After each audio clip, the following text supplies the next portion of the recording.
we'll start with this one. What do you think's been the key ingredient? I mean, what's been missing here these last?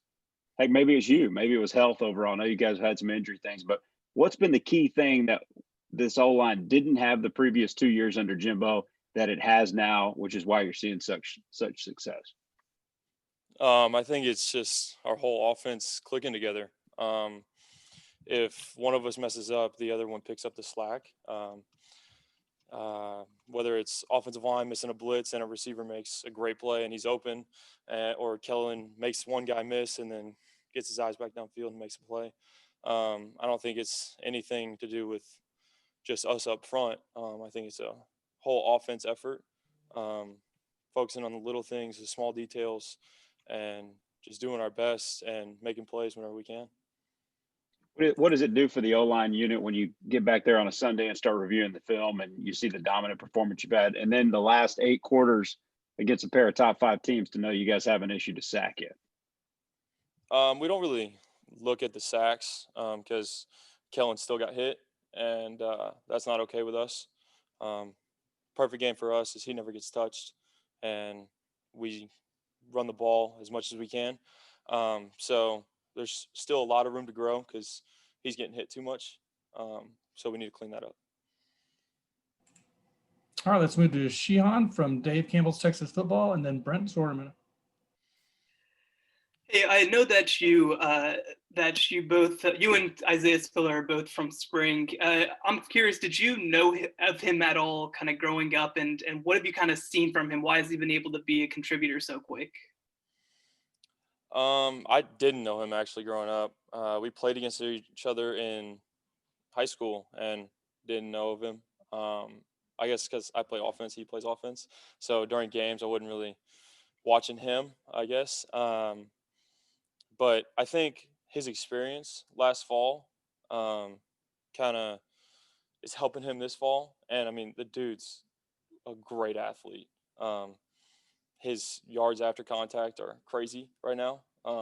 If we miss a block, like I said, he makes a guy miss and takes it for 25 yards when we missed a block, or we lost a rep, and he makes us look good. So it's nice having guys like him and Ananias in the backfield who make us look good on our mistakes. Was there a point last year where you realized that even though, I mean, this kid's 18, 19 years old, that he's going to have a chance to be a really special SEC running back right away? Yeah, most definitely. As soon as he touched the field, you just kind of knew like that kid was a ball player, and he's going to make plays. Thank you. All right, let's go to Brent Zorderman from the Houston Chronicle, and then Owen Buchanan. Ryan, wanted to ask you about, your spring drills, I think MVP in 2019, if I'm not mistaken, and then you have the back injury. Could you just speak to persevering through that, sticking with it, and kind of what went into pressing on in that situation? It was tough. For a bunch of the season, a lot of games, I would kind of not be able to play because of my injury, and then some games I would be able to play, and I'd be like, oh hey, maybe I'm getting healthy again, and then Monday or Sunday morning I'm like not able to walk how I'm supposed to, and it was really tough mentally. So I was starting to get down on myself, like thinking, will I ever be the same? Will I ever be able to play football again?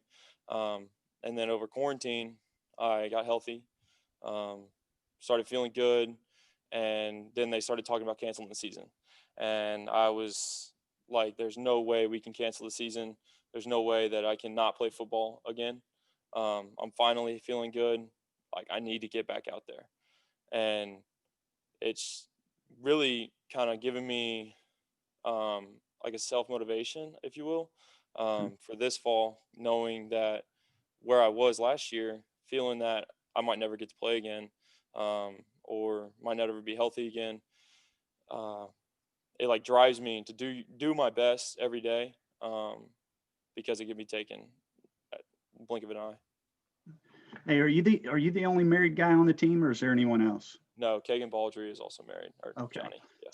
Hey, so what is that like being married and still playing college football? What's the best part of that? Maybe not the best part of that. You can probably leave that second part out if you want. No, there's really not any negatives about it. It's really cool.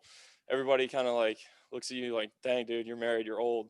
I'm like, hey, man, I'm enjoying my life.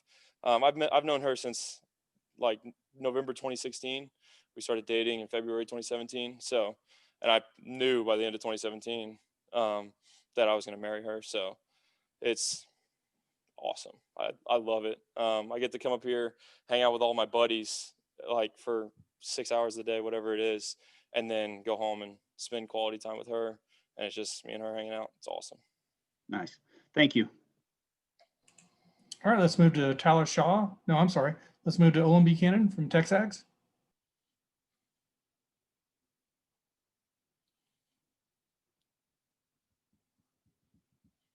So I'll just how you feeling now, and have you had any ill effects lingering from the injury?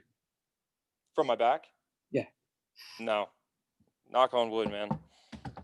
No, nothing's been wrong. Feeling good. I think a lot has to do with it, with working out with our strength staff, getting a lot stronger, and I'm not having to rely on my back as much as just my overall strength to stop guys. Whereas if I was weak, I had to rely on my back and just getting bent backwards on bull rushes or run blocking and stuff. Haven't had any problems. Knock on wood. So was there a certain muscle group they wanted you to work on more diligently than others? My core strength. I mean, I did core. So I got hurt probably in June of last year, I guess, is when my back pain started hurting. And I did core every single day until probably July of this year. So my core just. So you got a six pack now? No, it's a deep core. So you can't see it, unfortunately, but Okay. it actually makes my belly look a little bit bigger. So it's all right though. Anything Right, to be healthy. Thanks a lot. All right, let's go to Tyler Shaw from KBTX and then Robert Cessna. Hey, Ryan, how confident is this offense right now? I know you talked about how, your O-line's playing better. We still have room to grow, but just the confidence level is the offense, and how important is it that you guys ride this momentum? I mean, you'll probably be favored in most of your games going forward. So to kind of just, stay on top of it and not fall back. Just the maturity that we have to know that we have to come to work every single day and get better every single day. Because we play in the SEC. It's the SEC only schedule. You can lose any game. If you don't come prepared to play, you're going to be in a dogfight or you're going to lose. So just preparing to play, taking it day by day, and just focusing on the little things that we've been doing, trying to get better. Thank you. All right, let's go to Robert Cessna from the Brian Eagle and then Travis Brown. Yeah, last couple of years, this team has struggled to win games on the road. What's going to be different with this team this year on the road? I don't know. We just worry about us. Honestly, we don't ever really think about struggling on the road. We just focus on us, focus on the task at hand, and just worry about ourselves. We got Mississippi State this week. It's a tough place to play. They got the cowbells. I heard y'all ask Jalen. They're really loud, but it is what it is, man. Just got to go in there and do our thing and come out with a victory. Yeah, I was going to ask, I guess maybe the cowbells. You started that 2 years ago. What do you remember most? The cowbells, I guess, or anything else about that game 2 years ago? I'll never forget their defensive line. They're really good. But no, I mean, the cowbells were loud, but it's not Kyle Field. And I'm pretty sure, is it true that if as soon as I touch the ball, they have to stop, right? Yeah, so I'll just grab the ball immediately. It's supposed to be. I think so. But thanks, man. Appreciate it. It'll be all right. No worries. Thank you. All right, let's go to Travis Brown from the Brian Eagle and then Justin Woodard. I know you mentioned there was some low points there in the injury and coming back from that. Kind of where do you feel like was one of the lower points? Was it with the injury and trying to get recovered, or was it with the COVID and not coming back? And kind of what did you do and what helped you persevere through that? Definitely was the being injured, not knowing if I'll be able to ever be healthy again. I kind of just like talked to my trainer, and he was just like, stick to the rehab. We've seen injuries like this. Stick to your rehab. I know it's going to suck doing core every single day, and it's going to hurt on some days, but you just got to fight through it and be honest with yourself. And if something hurts, don't be stupid with it. You know, I love playing golf. I like to do it in my free time, and I stopped playing golf for however long that was, like a year or whatever. Because I figured out that was hurting my back. There's just multiple things that I enjoy doing that I figured out were hurting my back, and stopped doing those, stuck to my rehab, and just stuck my head down and grinded and found my way back, got healthy. And I kind of just didn't listen. I listened to it a little bit whenever we were in, I think, July. And then that's when all the talks, all the Twitter, like hashtag we want to play, it's kind of was going around, and it started to get kind of like real that they were going to cancel the season. And then that's when I started worrying about it. But I think that was only a week of worrying about it. And then they just pushed it back. And I was like, okay, they pushed it back. That's fine. Still going to have a season. Still going to make a play. No matter what, we're going to play. So. How long have you been golfing, and what do you usually shoot? Yeah, best I've ever shot was 85. Hit it a few times. I'm like, if I'm shanking, probably like low 90s, mid 90s, and then if I'm on, about 85, 86. I've been golfing since, I don't know, elementary school with my dad. It's been a while. Appreciate it. All right, let's go to Justin Woodard from KAGS, and then Chip Howard. Hey, Ryan, wondering on that 4th and 2 touchdown run by Spiller. What does it mean for Jimbo to lean on you guys and say, hey, we need 2 yards here? I know he ended up going to the end zone, but what does that mean to you guys that he called a running play in that situation? He kept calling them on like 3rd and 3s, and usually like we throw the ball on 3rd down. Just because we got a mobile quarterback, he can make plays on his feet if he needs to. You know, we can still run the ball. But whenever he's like, it's 4th and 2, and we're going for it and we're running it, that feels good, man. That is like, you look to your left and your right at your offensive lineman, and you're like, hey, get this done. Like we're getting this 1st down, and you just set your teeth and you do it. And I didn't even know what had happened because I blocked back and he went to the front side, and I like look up and I watched the replay, and he just made an absolute play and took it to the house. I was like, that kid's a ball player.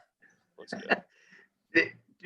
Was there much discussion on that play? Did Jimbo go back and forth, or was it, hey, we're pounding it down their throat? Honestly, was there a timeout before that? There was, right? I think there was a timeout before that. I couldn't tell you. The offensive line, we get together with Coach Henson, and we just kind of just talk about what mistakes we've made on that drive. If we missed a blitz, he's like, hey, you missed this. Like, this is what happened. And we go back out there, and Kellen tells us to play. So there could have been discussion. I don't know. I just know when it got called, we were all just like, let's go. Thanks, man. Yep. All right, got a couple more questions. We'll go to Chip Howard from Sports Talk, and then finish with Mike Lucas. Ryan, it seems like every team in the league can score a lot of points this year. What does that do for you as an offensive guy, knowing that when you go on the field, you better put points on the board because the other team's going to score as well? We don't really worry about what they're doing. We focus on us and our drives. Just whatever play is called, whatever drive, we focus on that drive and try to go get points. I don't really pay. I didn't even know it was 28-17 until just a little bit ago on that one drive, on the second drive of the 3rd quarter. Someone said we were down 28-17. I didn't even know. We don't look at the scoreboard. We just focus on the plays. Thanks. All right, we'll finish it off with Mike Lucas, who come up with a good question without referencing Eddie Van Halen. Yeah, I will not mention death, I promise you. I learned from Brent. So, Ryan, you've known Kellen for a while now. This may have been his best performance on Saturday against Florida. How much has he really stepped up and grown into this role as the Aggie starting quarterback, since you've known him, and then especially the last 2 weeks where he's kind of flourished? He's much more vocal. over the past 2 years, really, he's been a super vocal leader because he was, I feel like his freshman and sophomore year, he was kind of a lead by example guy, and he was our starting quarterback, and he was a baller, and they just kind of like everybody just like kind of followed his lead, if you will, like the young guys, because that's just the role he had on the team, and he's kind of transitioned into like a very vocal leader, while still being that baller and lead by example type guy. Yeah. All right, that's all the questions for you. Thanks, Ryan. Thank you, Well guys. done.